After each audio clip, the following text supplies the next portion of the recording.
Sebelum salam ditulis maaf Ustadz tema yang lalu. Baik. Sudah 11 bulan saya nggak punya kerjaan tetap. Nafkah yang saya berikan ke istri sangat minim sekali. Keluarga istri meminta saya untuk pisah. Akhir-akhir ini istri juga sudah tidak tahan. Istri saya bekerja. Sebenarnya kami masih saling menyayangi. Istri saya masih cinta sama saya. Ustadz, gimana saya menyikapi masalah ini? Apa saya ikuti maunya istri dan keluarga?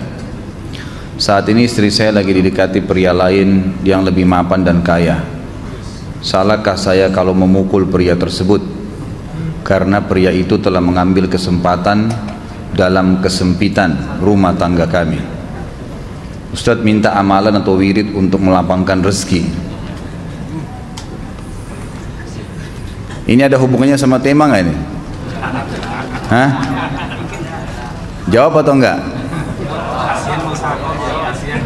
Kasihan. Ya udahlah, karena malam terakhir ya.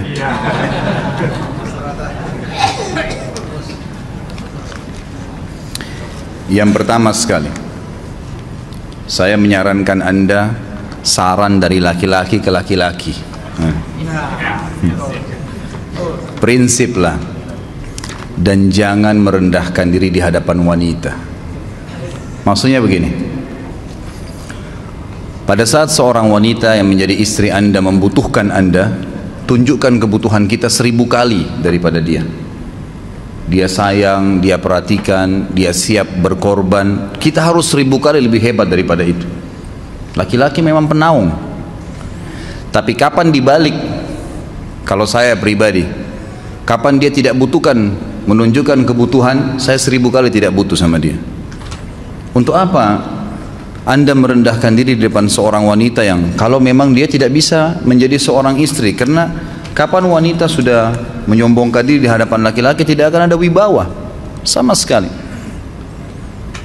Ini poin dulu dalam pembukaan. Dan selalu saya sarankan siapapun ikhwah yang minta saran saya dalam masalah rumah tangga, yang paling pertama ini saya ucapkan, saya bukan menyuruh Anda menjadi keras, bukan. Tapi saya mengajak Anda untuk punya prinsip dalam hidup. Wibawa, pemimpin rumah tangga. Dibutuhkan kita butuh, tidak dibutuhkan ya sudah. Masih banyak gantinya. Dia mau ganti laki-laki lain, silahkan, ahlan wa sahlan, silahkan. Allah akan gantikan penggantinya yang lebih baik. Dan itu harus bisa kita punya prinsip. Memang begitu. Kalau ini kita terapkan dalam kehidupan kita, kita akan sangat mudah hidup. Terkadang subhanallah ada pengorbanan berat. Berpisah dengan meninggal, berpisah karena masalah dosa yang dilakukan oleh pasangan kita. Jelas haram. Kalau ada seorang istri hanya karena masalah suaminya kekurangan ekonomi mau berhubungan sama laki-laki lain, wanita apa ini? Cinta itu pengorbanan, kasih sayang. Bukan hanya pada saat mampu kemudian disayang, pada saat tidak mampu kemudian ditinggal. Subhanallah. Hati-hati, hukum Allah subhanahu wa ta'ala berlaku. Akhwat yang jadi istri, ikhwah yang jadi suami, harus tahu pasangan kita itu punya Tuhan sebagaimana kita punya Tuhan yang sama. Dan Allah itu maha adil. Memang dalam kehidupan kita ada naik turunnya. Dan makna cinta adalah pengorbanan. Itu sebenarnya. Kalau hanya kita kantongnya lagi penuh kemudian disuka sama istri, pada saat lagi tipis, lagi masalah, kemudian dia mau berhubungan sama laki-laki lain, naudzubillah min dzalik. Wanita apa ini? Kalau saya tidak naungin. Kalau saya nggak naungin. Kamu mau sama dia silahkan, ahlan sahlan, silahkan jalan. Kalau saya, istri saya sangat tahu prinsip saya. Kalau kamu merasa ada laki-laki lain yang kamu anggap baik, atau kamu mau ingin memasukkan pendapat keluargamu dalam rumah tangga saya sehingga kedudukan saya sebagai suami tidak didengar lagi, silakan pilih keluarga kamu. Tidak ada masalah. Jadi jangan jadikan sebagai beban. Oh, nanti kalau pisah saya hidupnya bagaimana? Saya melarat. Ini kenapa ini? Saya mati kalau nggak sama dia, ya mati bener nanti. Gila kalau nggak nikah sama dia, gila kalau siapa ini? Ini kenapa ini? Keluar dari bingkai hidup itu.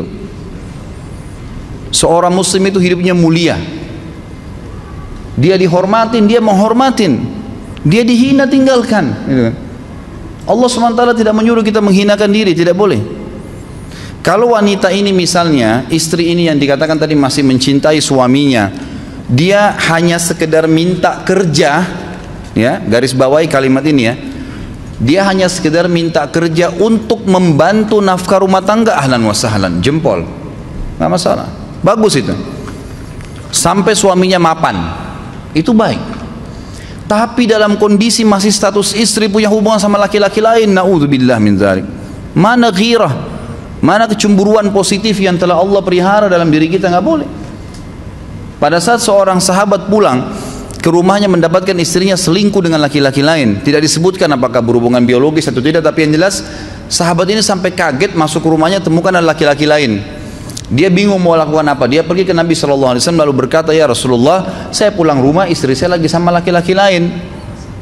Maksudnya dia pandu saya harus buat apa nih? Apa yang terjadi? Subhanallah, Sa'ad radhiyallahu anhu sahabat Nabi mulia menghenuskan pedang mengatakan, ya Rasulullah, kalau terjadi pada rumah tangga saya akan penggal dua-duanya. Dua-duanya saya penggal nih. Tapi di sini ulama bilang saat ingin menghukum kalau terjadi pada keluarganya dengan penggal ini, bukan maksudnya dia menghukum secara individu, maksudnya dia, saya ingin terapkan hukumnya Allah, dirajam, dibunuh karena mereka sudah menikah dan berzina. Hukum Allah terapkan, kemuliaan agama harus ada. Harus begitu. Seorang istri yang mau tinggal di bawah naungan kita sementara kita sudah berkorban di bawah terik matahari, sudah bekerja, sudah memilih dia dari sekian banyak wanita, kemudian dia mau berkorban, hormatin dia, junjung dia, lindungin dia, rangkul dia, gitu kan, bela dia, memang harus begitu. Tapi kalau masih dalam naungan, kemudian sedikit himpit masalah ekonomi lalu berhubungan sama laki-laki lain, naudzubillah, jangan dipertahankan, berbahaya sekali, gitu kan. Jangan Anda menjadi laki-laki lemah gitu. Saya kemarin ditelepon oleh dua orang sekaligus, subhanallah. Sahabat dekat telepon kepada saya, laki-laki. Ustadz, maaf mau ngomong sebentar. Baik, silahkan. Ustadz, saya ini istri saya pulang ke rumah ke kampung ayahnya ibunya karena alasan mengurus ayah dan ibunya. Akhirnya saya sama anak-anak ditinggal di sini sendiri. Setiap kali saya panggil pulang, dia bilang, sudahlah saya nggak mau pulang, kalau mau nikah lagi silahkan. Dia bahasakan begitu. Bagaimana sarannya Ustadz? Saya bilang nikah lagi. Dengan tegas saya bilang nikah lagi. Kalau tidak terbuka pintu fitnah. Perempuan itu kenapa harus pilih orang tuanya? Tidak boleh secara syar'i, nggak boleh. Sudah menerima akad nikahnya seorang laki-laki, laki-laki itu yang dinomorsatukan di atas ayahnya, nggak ada alasan. Kalau suami izinkan boleh urus orang tua, kalau nggak diizinkan tidak boleh, nggak boleh. Bagaimana dia tinggalkan suaminya sama anaknya? Kaget itu saya katakan begitu. Iya, bahkan sekarang hukum poligami sudah wajib bagi Anda, nggak boleh, wajib sekarang. Ini ragu mau melangkah seakan-akan poligami itu dosa, padahal dia ditinggal oleh istrinya. Bagaimana bisa ini? Ada laki-laki seperti ini nggak punya prinsip, harus melangkah. Dia sudah dapat jawaban saya dikasih. Ini Ustadz, teman saya juga mau bicara, masalahnya sama lagi. Ustadz, istri saya tinggalkan saya, Ustadz, kayak mau menangis. Sebentar, jangan pakai nangis laki-laki. Apa ini cengeng? Ditinggal wanita nangis, subhanallah. Orang nangis itu ditinggal meninggal Rasulullah SAW, ketinggalan sholat subuh berjamaah, itu nangis. Nggak jadi jihad, nah itu nangis. Ditinggal perempuan nangis, la ilaha illallah. Allah ciptakan perempuan lebih banyak daripada laki-laki. Ini bukan menurunkan martabat perempuan ya. Artinya harus seorang pemimpin itu punya wibawa, nggak bisa. Kalau nggak akan dianggap remeh nanti. Istri itu dinaungin, dilindungin, dididik, diberikan haknya ia. Berikan berlipat-lipat penghormatan sebagaimana dia berikan satu penghormatan, nggak apa-apa. Tapi jangan sampai menginjak martabat seorang pemimpin, nggak boleh. Akhirnya saya sampai bilang sama dia, akhi, ambil keputusan. Kamu mau balik sama saya berumah tangga di sini atau kamu pilih rumah orang tua kamu? Oh, saya pilih orang tua saya, baik, saya ceraikan kamu sekarang. Assalamualaikum, tutup telepon, selesai. Jangan lama-lama.